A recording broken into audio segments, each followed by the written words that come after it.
سوال پوچھا گیا ہے کہ زکوٰۃ کتنی آمدنی والا نہیں لے سکتا؟ زکوٰۃ جس بندے کے پاس ان کی حاجت اصلیہ، ان کی ضروریات اصلیہ کے علاوہ رقم اتنی موجود ہو کہ جو معادل ہو 52.5 تولے چاندی کی، 52.5 تولے چاندی کی اور 7.5 تولے سونے کے مقابل کوئی رقم ان کے پاس موجود ہو۔ آج کل 52.5 تولے چاندی کا جو ریٹ لگایا ہوا ہے وہ تقریباً 43,450 روپے تقریباً لگے ہوا ہے۔ ایک بندے کے پاس اپنے حاجت اصلیہ سے اتنے پیسے اضافہ ہے تو یہ صاحب نصاب ہو گیا، تو صاحب نصاب زکوٰۃ نہیں لے سکتا۔ دوسری بات یہ ہے کہ حاجت اصلیہ ہے کیا، ضروریات اصلیہ ہے کیا؟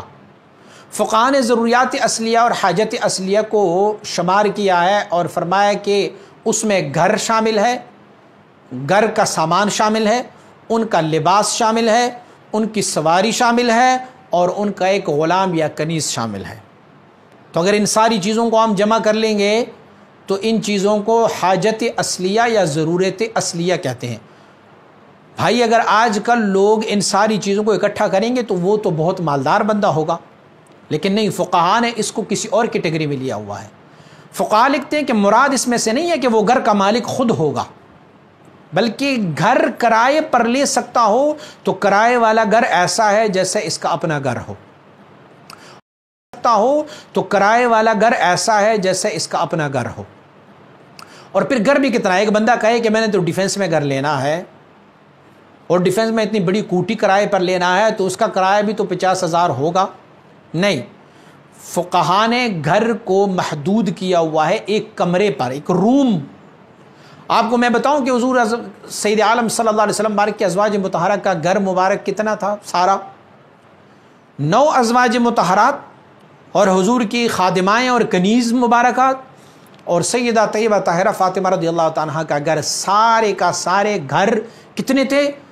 جتنے ایریا میں آج کل حضور کی روضہ مبارک کے جالیہ مبارک ہے، 4 چپیرے، اس کے اندر سارے گھر موجود تھے۔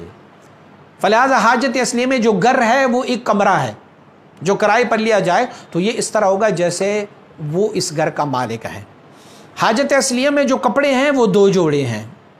حاجت اصلیہ اور ضروریات اصلیہ میں جو ان کی سواری ہے اس سے مطلب یہ نہیں ہے کہ ان کے پاس کوئی BMW گاڑی ہو، پراڈو ہو یا موٹر سائیکل ہو، نہیں، ان کے پاس سواری میں بیٹھنے کے لیے کرایہ موجود ہو۔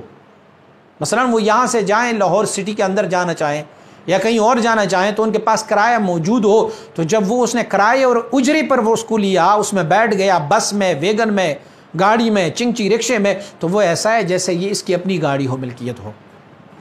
اور کنیز اور غلام سے انہوں نے یہ لیا ہوا ہے کہ آپ کے پاس اتنا استطاعت ہو کہ آپ ایک دن کی مزدوری کسی کو دے سکتے ہو، ان کو اپنے لیے ملازم رکھوا سکتے ہو یا اس سے اپنے گھر کا کوئی کام کاج کروا سکتے ہو۔ یہ حاجت اصلیہ ہے۔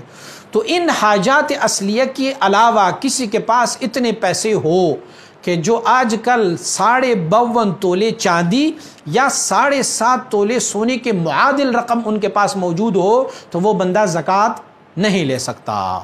دوسرا جو ہے وہ سادات حضرات زکوٰۃ نہیں لے سکتے۔ یہ بھی، اس میں بھی اختلافات موجود ہے کہ آج کل کے سادات زکوٰۃ لے سکتے ہیں یا نہیں لے سکتے، کیونکہ اس زمانے میں جو ہے وہ خمس دیا جاتا تھا، خمس میں سے سادات کو ان کا حصہ دیا جاتا تھا۔ آج کل تو خمس ہے ہی نہیں، بیت المال ہے ہی نہیں آج کل، تو جب نہیں ہے، اگر ہے بھی بیت المال تو اس پہ قبضہ وڈیروں کا ہے اور مالداروں کا ہے، ان پر سیاسی لیڈروں کا قبضہ ہے، سادات کو ان کا حصہ نہیں مل رہا۔ فلہذا بعض فقہاء نے آج کل کی سادات کو بھی زکوٰۃ لینے کی اجازت دی ہے، لیکن کثیر تعداد میں فقہاء کا قول یہ ہے کہ سادات بھی زکوٰۃ نہیں لے سکتے۔ مالدار بندہ سادات زکوٰۃ نہیں لے سکتے اور جو صاحب نصاب ہو وہ زکوٰۃ نہیں لے سکتے۔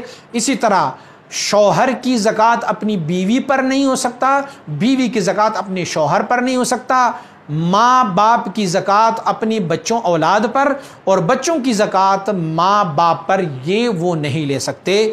بقیہ انما الصدقات للفقراء والمساکین، اللہ رب العزت نے صدقات اور زکاتوں کا کیٹیگری منتخب فرمایا ہوا ہے کہ فقیروں کے لیے، مسکینوں کے لیے اور ان لوگوں کے لیے جو زکوٰۃ اکٹھا کرنے والے، والعاملین علیہ، جو اس پر معمور ہے، جو زکوٰۃ اکٹھا کرنے والے ہیں وہ زکوٰۃ لے سکتے ہیں۔